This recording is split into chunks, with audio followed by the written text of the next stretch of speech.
is Lisa Rodriguez. I'm an education researcher. I work primarily with government agencies in Philadelphia and NGOs.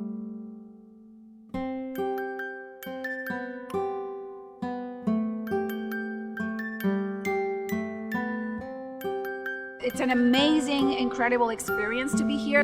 I've never traveled to Asia before or China.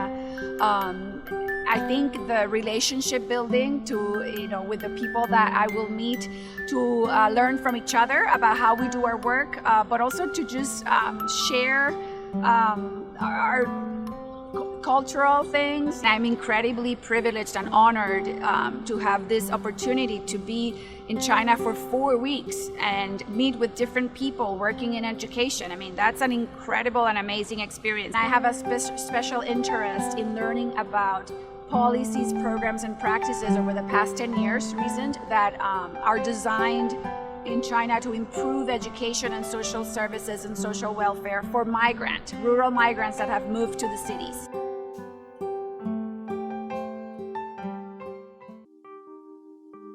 I went to Dalian after Beijing, and then Nanjing, Suzhou, and then Shanghai. Well, it's been an incredible adventure. I've met very interesting and just good-hearted people. I think some of the highlights are organizations I've met that are dedicated, NGOs that are dedicated to improving education for vulnerable children and youth. So they're organizations that are trying to improve education for migrant children, for example. I visited an amazing school called the Dandelion School in Beijing.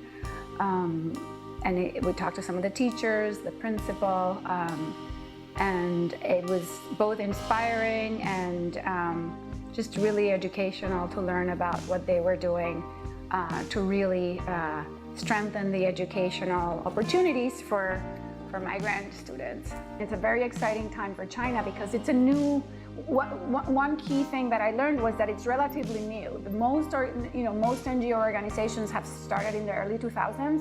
There's a few that started in the 80s and 90s, but very few. So it's what's exciting, it's sort of, there's an entrepreneurial sort of vibe. And there's a lot of young people that are starting social enterprises. So really organizations that have a mission of really kind of improving some aspect of China's civil society, whether it's the environment or education or the elderly but it's both the young people that are starting these organizations. So I think it's an emerging sector. There's a lot of energy, and I think in 10 to 15 years there's going to be a lot more. And I think that's good. I think this NGO sector is a great partner for both the private and the government sectors in sort of bridging some of the gaps in society.